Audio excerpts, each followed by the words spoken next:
하나님 말씀 봅니다. 하나님 말씀 사무엘상 21장 10절에서 15절까지 보겠습니다. 21장 10절에서 15절까지 같이 읽겠습니다. 그날에 다윗이 사울을 두려워하여 일어나 도망하여 가드왕 아기스에게로 가니 아기스의 신하들이 아기스에게 말하되 이는 그 땅의 왕 다윗이 아니니까. 무리가 춤추며 이 사람의 일을 노래하여 이르되 사울이 죽인 자는 천천히요 다윗은 만만히로다 하지 아니하였나이까 한지라.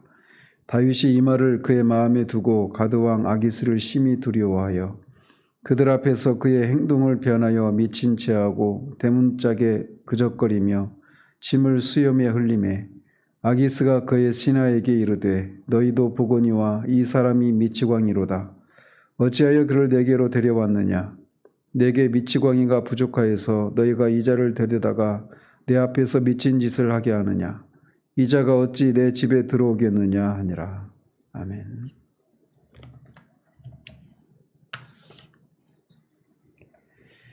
어제는 다윗이 아히멜렉에게서 떡을 구했다가 제사장만 먹는 거룩한 떡, 즉 진설병을 얻고 또 골리앗의 칼을 얻게 된 장면까지 살폈습니다. 오늘 본문은 방금 읽으신 것처럼 이렇게 아히멜렉에게 음식과 무기를 얻은 다윗이 사울을 피해서 블레셋의 가드왕 아기스에게 피했다가 거기서 미친 채하고 이렇게 도망친 그 사건이 기록되어 있습니다.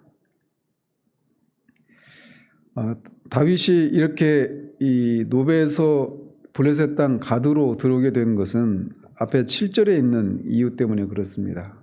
7절에 있는 것처럼 그 자리에 에돔 사람 도액이라고 하는 사람이 있는 것을 그가 보았기 때문에 두려워했던 겁니다. 도액은 이 사울의 목자장이었기 때문에 분명히 사울에게 다윗의 행방을 그렇게 알릴 그런 위험이 있어서 다윗이 사울을 두려워해서 가드 땅으로 들어간 것입니다. 이 가드는 노베서부터 한 남서쪽으로 37km 정도 떨어진 그런 곳에 있었던 곳이었고, 이 가드가 특이한 것은 17장에서 다윗이 죽였던 골리앗의 고향이 여기 가드입니다. 골리앗을 죽였던 이 다윗이 골리앗의 칼을 들고 이 골리앗의 고향인 가드로 피한 이런 아이러니한 상황인 것이죠. 다윗이 그곳을 망명지로 삼은 이유는 유다에서 가깝기도 하거니와 골리앗을 죽인 지가 이제 한 3, 4년 정도 흐른 그런 시간이어서 자신을 몰아볼 것이다 이런 생각도 했었던 것으로 보여지고, 특히 이제 사울이 이스라엘의 그런 적대 관계에 있는 이 블레셋까지는 쫓아오지 못할 것이다 이런 생각을 해서 그곳으로 갔던 것으로 보여집니다. 근데 문제는 이 상황을 그가 하나님께 묻고 그렇게 그곳으로 가지 않았다라고 하는 겁니다. 이스라엘을 다스릴 그 왕이 자신이 다스릴 땅을 떠나서 적국으로 피한 것은 바람직한 그런 선택이 아니었던 것이죠. 어쨌든 다윗은 그렇게 그런 기대들을 가지고 블레셋 땅으로 들어갔지만 이 아기스의 신하들이 다윗을 보자 금방 그를 알아차립니다. 비록 골리앗과의 싸우면서 어느 정도 시간이 흐르긴 했지만 이 골리앗이라고 하는 그런 장군이 죽은 것은 이 이스라엘 사람들에게 뿐만 아니라 블레셋 사람들에게도 큰 충격적인 그런 사건이었기 때문에 시간이 흘렀어도 여전히 이 아기스의 신하들이 다윗을 알아볼 뿐만 아니라 그 당시 이스라엘 여인들이 불렀던 사울은 천천히요 다윗이 죽인 자는 만만히로다 이런 노래를 기억할 정도로 그렇게 인상적인 사건이었던 것이죠. 그런데 특이한 것은 이 아기스의 신하들이 다윗을 그 땅의 왕이라고 부르고 있다는 사실입니다. 이것은 이 아기스의 신하들조차도 다윗이 사울보다 더 뛰어난 그런 위대한 존재다라고 하는 것을 인정하고 그를 이스라엘의 왕으로 그렇게 치부하고 있는 거예요. 사울이 왕으로 다스리고 있음에도 불구하고 다윗을 이스라엘의 왕으로 이렇게 그들의 입을 통해서 말하고 있는 이 장면은 시사하는 바가 있습니다. 우리가 알다시피 다윗은 이미 요나단에 의해서 그리고 또 미갈에 의해서 미갈과 같은 그런 왕족들에 의해서 이스라엘의 왕으로 인정을 받고 있었습니다. 그리고 사무엘과 이 아히멜렉과 같은 종교 지도자들로부터도 이 이스라엘의 왕으로 인정을 받고 있는 그런 상황이었단 말이죠. 그런데 여기서는 이번에는 이스라엘의 그런 이 대적 관계에 있는 블레셋의 이 가드의 왕 그 아기스의 신하들마저도 다윗을 이스라엘의 왕으로 이렇게 인정하고 있는 이런 장면을 통해서 다윗이 비록 사울을 피해서 도망자의 그런 신세로 전락해 있지만 이스라엘의 왕으로 다윗을 세우시려고 하는 하나님의 계획이 착오 없이 진행되고 있다라고 하는 것을 이런 것을 통해서도 보여주고 있는 겁니다. 어쨌든 다윗의 기대와는 달리 아기스의 신하들이 다윗을 알아보았을 뿐만 아니라 이 과거 이스라엘 사람들이 다윗을 찬양하던 그런 노래까지 정확하게 기억하고 있다라고 하는 것을 다윗이 들었을 때 다윗이 두려움에 또 휩싸이게 됩니다. 그랬던 이 라이벌의 입장이 있기 때문에 아기스가 자신을 죽일 수도 있다라고 하는 생각 때문에 두려워했던 것이죠. 그래서 어떤 학자들은 이 상황을 다윗이 여호와께 피함이 방백들을 신뢰함보다 낫다라고 했던 그 시편 118편 9절에 있는 이런 고백이 아마 이 장면과 관련해서 그런 나온 고백이다 이런 얘기를 해서 118편이 다윗이 쓴 시편이다 이렇게 주장하는 분들도 있습니다. 어쨌든 다윗은 여호와께 의지하지 못하고 블레셋 방백에게 찾아갔던 이 자신의 그런 선택으로 인해서 문제가 해결되기는커녕 오히려 또 다른 어떤 두려움을 불러 일으키게 되는 그런 결과를 초래하고 맙니다. 어쨌든 그런 자신의 정체를 알아보고 그렇게 염려하는 경계하는 이런 것을 보았을 때 다윗은 그들 앞에서 그의 행동을 변해서 미친 채 하고 대문짝에 그적거리고 침에 수염을 흘리는 행동을 취합니다. 이때 다윗이 보여준 이런 미친 채 하는 이런 행동은 사울이 보였던 행동과 오버랩되는 그런 모습을 우리에게 보여줍니다. 사울이 이 악령에 시달리게 된 것도 결국은 이 다윗이 골리앗을 죽이고 그를 칭찬하는 그런 노래를 들은 연후에 이제 그렇게 그것이 계기가 되고 그래서 미친 척 하게 되는 미친 사람처럼 취하는 그런 행동을 취했는데 여기서도 원인은 다르지만 이 아기스의 신하들이 다윗을 찬양하는 이 장면과 관련해서 또 다윗이 미친 채 하는 이런 행동이 또 나오게 됩니다. 그래서 그는 이 대문짝에 막 아무거나 막 그적거렸다는 게 아니라 아무거나 막 휘갈겨 쓰고 하는 이런 행동을 말하는 것이죠. 그리고 또 수염에 침을 흘렸습니다. 이 수염이라고 하는 단어가 이 히브리어로 이 장로에 해당되는 자켄이라고 하는 단어에서 파생된 단어입니다. 그래서 이스라엘 사람들에게 수염은 굉장히 어떤 위엄과 어떤 어미를 상징하는 그런 것이었어요. 나중에 이제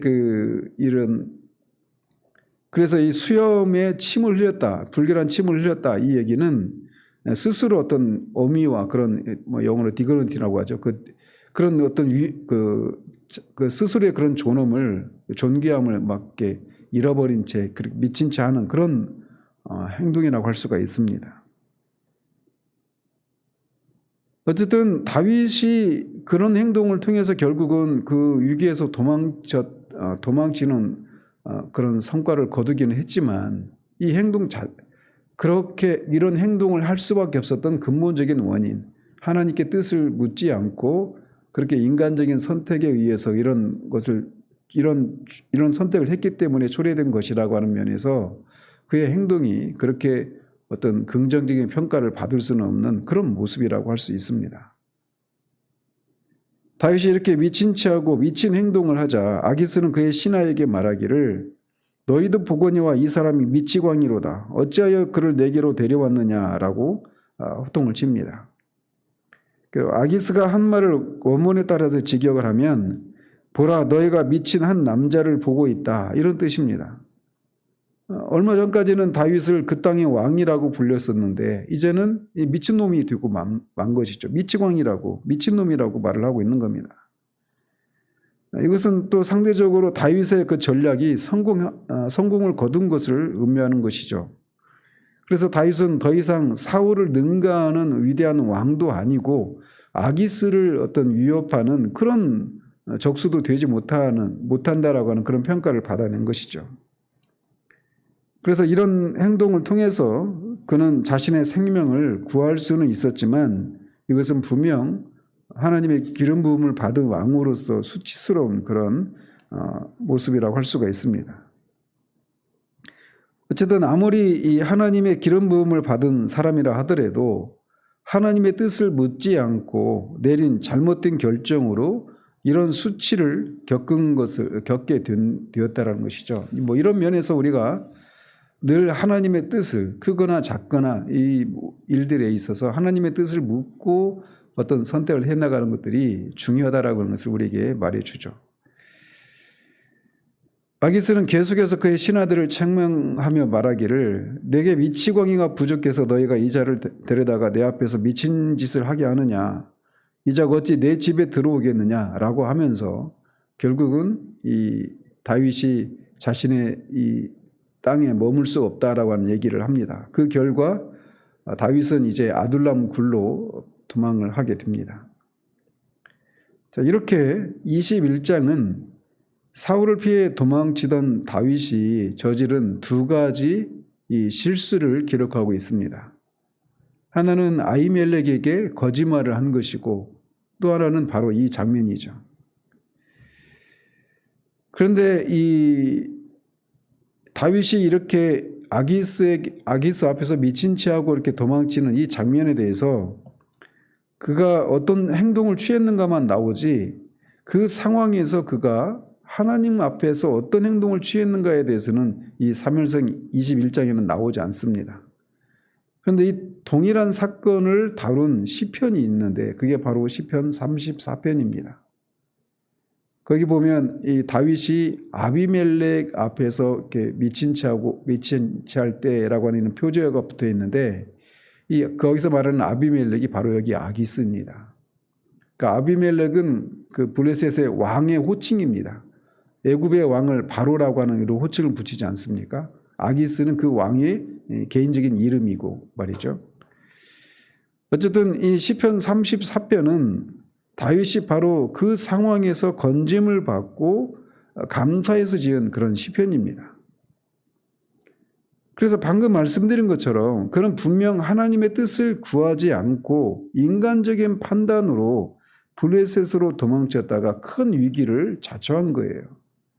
그러니까 다윗이 당한 이 위기는 다윗의 잘못된 선택으로 인해서 벌어진 일이란 말이죠.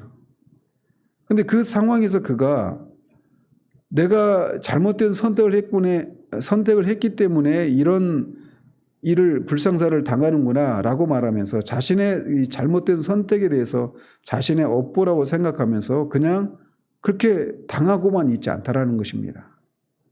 제가 보고 싶은 부분이 바로 이 부분이에요. 그래서 우리가 흔히 그런 생각들을 하잖아요. 우리 연약함을 인해서 우리가 이런저런 실수를 하고 하지 말아야 될 그런 잘못을 범하는 경우들이 허다합니다. 한두 번이 아니라 사실 허다하죠.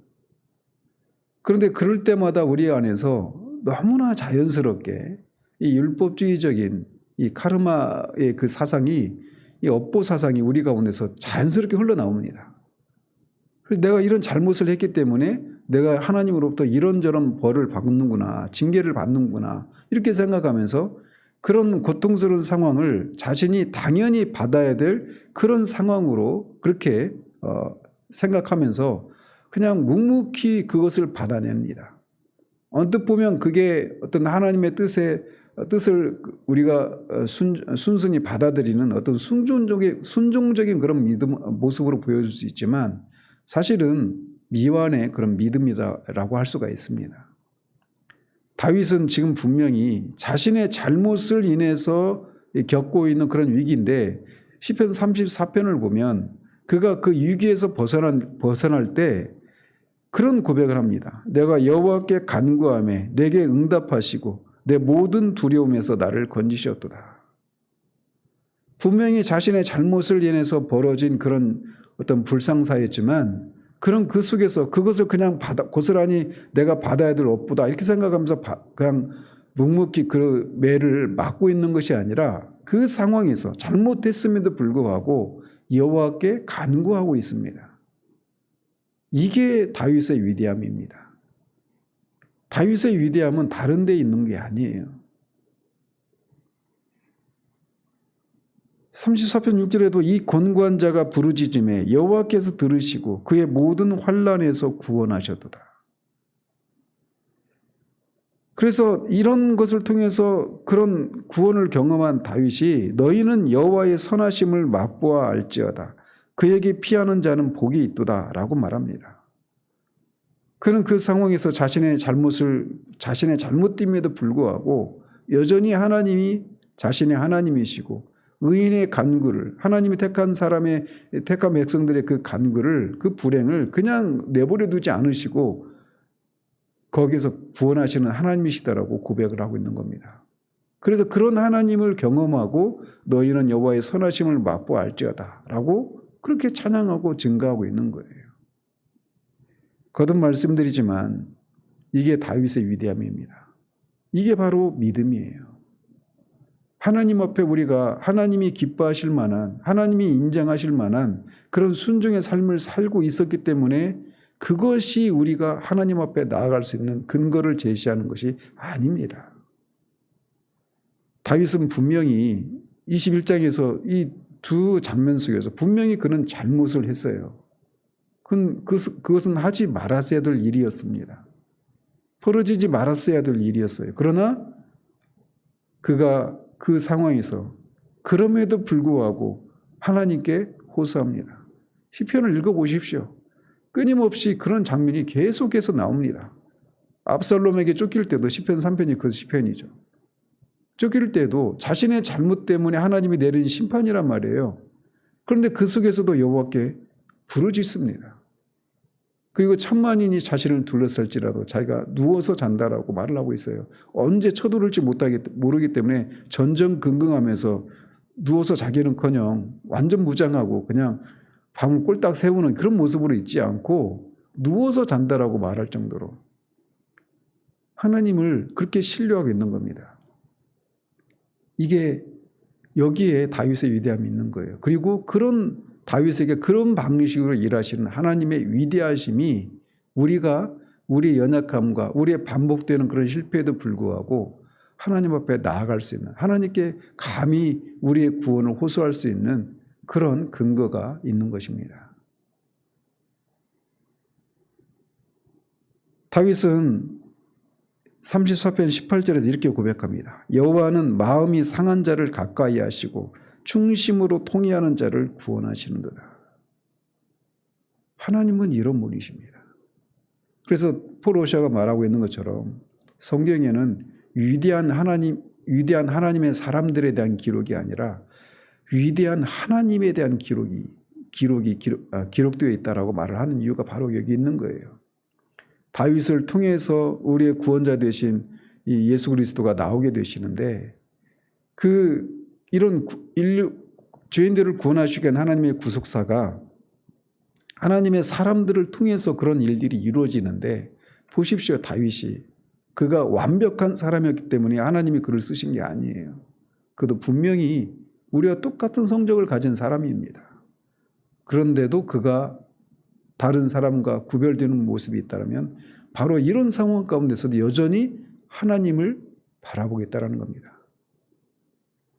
그러므로 우리가 이 아침에도 정말 우리가 이런저런 잘못된 선택을 인해서 어떤 고통을 겪고 있을 때 내가 이 과거에 잘못된 선택을 했기 때문에 이런 일을 겪는 것은 당해도 싸다 이런 생각하면서 감히 하나님 앞에 어떤 그 상황 가운데서 도움을 구하거나 긍휼히 여겨주시기를 호소하지 못한 채 그냥 묵묵히 당하고 있거나 또는 그 일들을 이렇게 보상하기 위해서 막 주님 앞에서 어떤 열심을 짜내는 그런 모습으로 우리가 하나님 앞에 나아가서는 안 될 것입니다.